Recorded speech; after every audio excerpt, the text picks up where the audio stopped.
The company that makes the t-shirts also does all of my sewing. We have started in the last 2 years, developed a line of vintage kimono recycled pieces. In Japan, I buy vintage kimonos. I spend a lot of my time there finding great old kimonos. I ship them here in a 20-foot container along with all the other Japanese things that I collect, like the animals. Then from those hundreds and hundreds that I bring here, each trip to Bali I'll select 30 or 40 kimonos, have them sewn into other things like dop kits and makeup kits and computer bags and all kinds of stuff, but it's all made out of kimonos that are 60, 80 years old. I just arrived in Bali with my suitcases.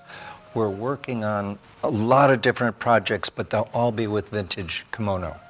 Some old damaged shaman pieces that we'll incorporate into these jackets.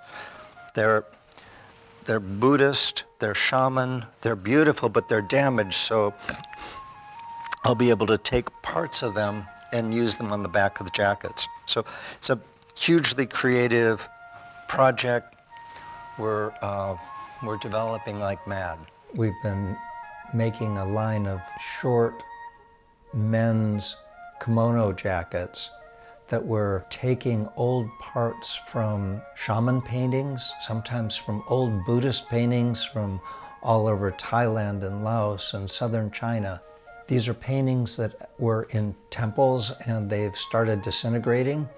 So I would save the good parts and then put them on these kimono jackets we've been developing. It's amazing they can take these big bolts of fabric and make t-shirts out of them. I don't comprehend that. And t-shirts are easy, but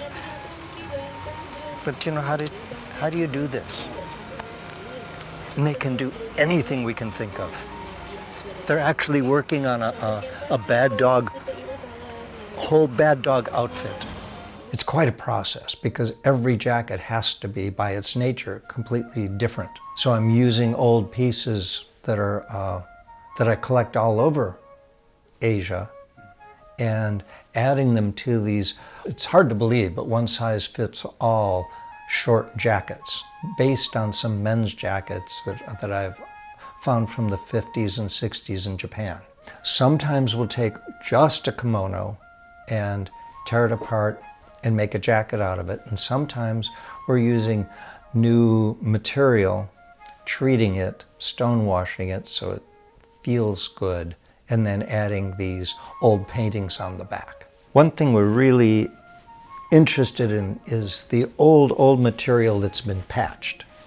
So here you can see this is a jacket, this is the inside of a jacket, but you can see the old patches that were made to the material. And then when it's on the outside, you can see the wear, you can see why they patched. But this is entirely out of old material. The material could easily be 70, 80, 90 years old, but it's still strong. So we'll take a kimono and turn it into a jacket. Most everything we do is 100% cotton. For this whole line of jackets, I collect old kimonos. These are 100% original with all the original designs, and they're indigo. So they've been dyed, and it's kind of a batik system. So the original cotton material is white, and then the pattern is dyed. So they're all beautiful, and they're just part of this whole mix of old, 100% new, 100% old, and putting them together with these great jackets that, for some reason, they fit everybody.